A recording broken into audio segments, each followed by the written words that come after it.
आज एक ऐसी कहानी सुनाने वाला हूं कि तुम्हारी बॉलीवुड की क्राइम थ्रिलर भी फीकी लगेगी। इमेजिन करो, एक बंदा इतना दिमाग वाला कि उसने बीएससी में फर्स्ट क्लास ली, फिर एलएलबी करके लॉयर भी बना। पर इस भाई ने अपना टैलेंट कोर्ट में केस लड़ने में नहीं, बल्कि सिस्टम की बजाने में ज्यादा लगाया। ये कहानी है इंडिया के सबसे शातिर, सबसे इंटेलिजेंट और शायद सबसे ज्यादा ऑडेशियस क्रिमिनल की। एक ऐसा चोर जिसने 1000 से ज्यादा गाड़ियां चोरी की। पर ये तो बस ट्रेलर था, पिक्चर तो अभी बाकी है मेरे दोस्त। ये वो बंदा है जो अचानक एक दिन जज की कुर्सी पे बैठ गया और अपने ही जैसे 2000 भाइयों को जेल से आजाद कर दिया। नाम है धनीराम मित्तल और पुलिस की फाइलों में इसका नाम था सुपर नटवरलाल और द इंडियन चार्ल्स सोबराज। तो सीट की पेटी बांध लीजिए, क्योंकि आज हम डाइव कर रहे हैं इंडिया के सबसे बड़े कॉनमैन की लाइफ में। Let's go. तो नमस्कार दोस्तों और स्वागत है आपका rare crime cases of the world के एक नए एपिसोड में। तो सीन शुरू होता है हरियाणा के भिवानी से। अपना धनीराम मित्तल पढ़ने लिखने में बिल्कुल अव्वल था। रोहतक के वैश्य कॉलेज से बीएससी की, वो भी फर्स्ट क्लास में। मतलब इस बंदे में इतना दिमाग था कि इजीली साइंटिस्ट बन सकता था। पर नहीं, इसको लाइफ में कुछ हटके करना था। फिर बंदा गया राजस्थान, वहां से एलएलबी की डिग्री ली और इससे भी जब मन नहीं भरा तो आराम से कोलकाता जाकर हैंड राइटिंग एंड ग्राफोलॉजी में डिप्लोमा कर लिया। समझ रहे हो प्रिपरेशन? बीएससी के से एनालिटिकल स्किल, एलएलबी से सिस्टम का ज्ञान और ग्राफोलॉजी से जाली डॉक्यूमेंट बनाने के हथियार। भाई ने पूरा क्रिमिनल स्टार्टर पैक तैयार कर लिया था।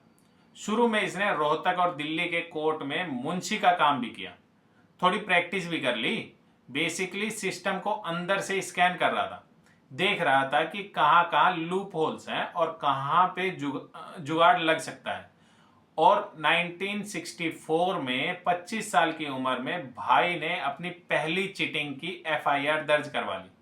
The game had begun. Dhaniram का पहला प्यार गाड़ियां थी, पर खरीदी हुई गाड़ियां नहीं, उठाने वाली गाड़ियां।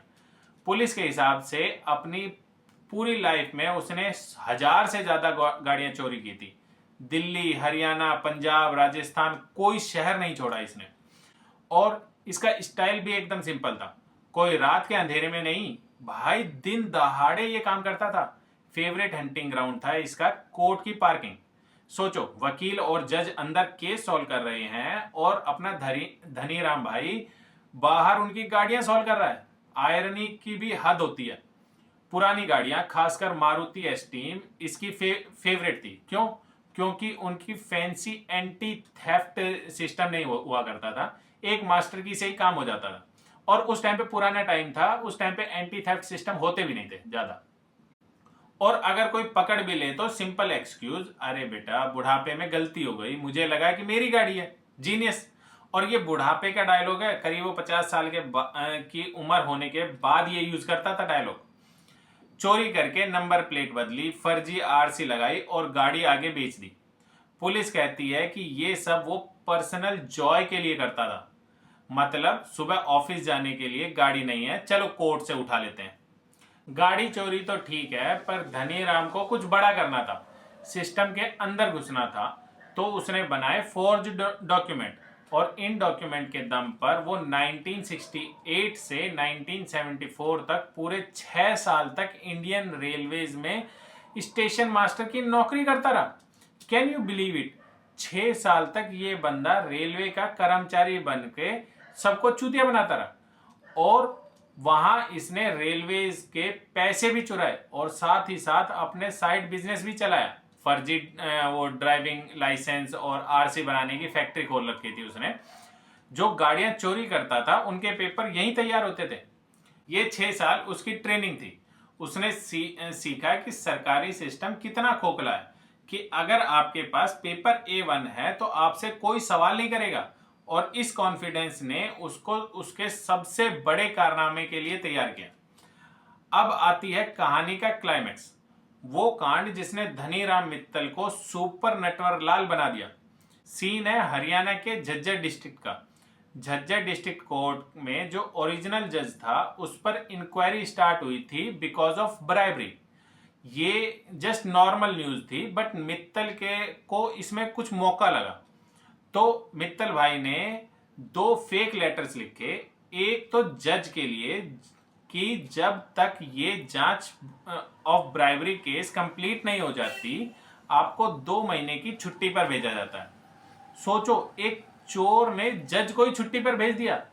और दूसरा लेटर झज्जर कोर्ट के एडमिनिस्ट्रेशन को भेजा कि एक नया टेम्परेरी जज भेजा जा रहा है पुराने जज को रिप्लेस करने के लिए, जब तक उन पर विभाग की जांच पूरी नहीं हो जाती। दोनों लेटर्स पे Punjab and Haryana high court के रजिस्ट्रार की मोहर और सिग्नेचर भी था।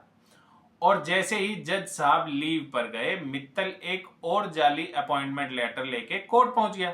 हेलो, मैं हूं नया जज। और बस खेल शुरू हो गया। अगले 40 दिन या कुछ रिपोर्ट्स के मुताबिक 2 महीने तक धनीराम मित्तल जज की कुर्सी पर बैठा रहा।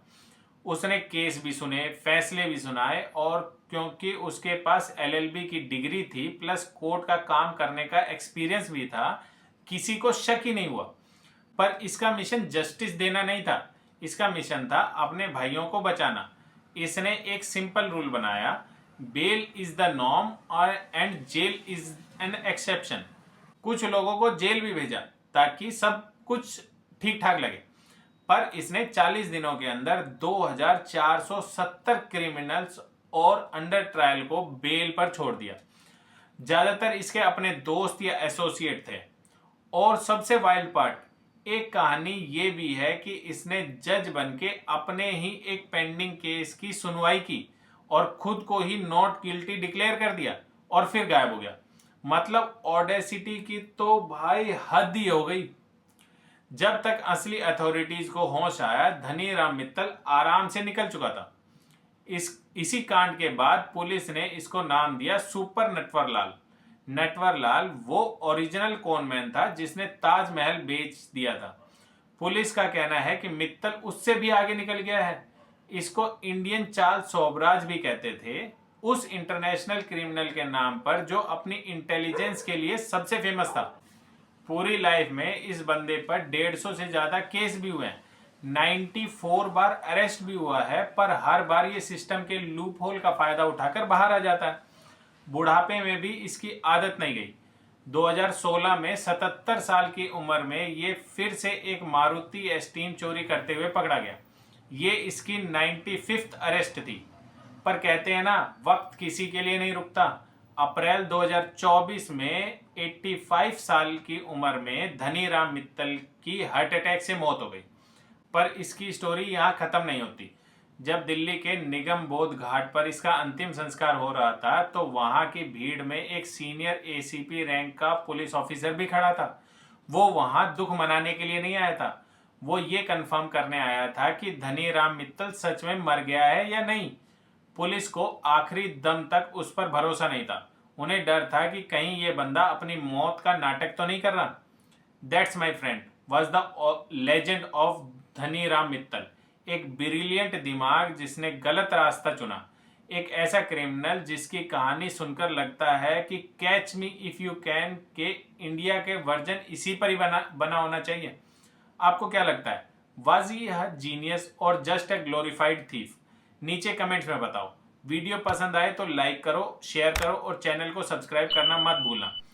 और ओरिजिनल नटवरलाल की स्टोरी सुननी है तो मेरे राइट साइड में अभी शो कर रहा होगा, उस पर क्लिक करो। इस बंदे ने तो ताजमहल को 3 बार बेच दिया था।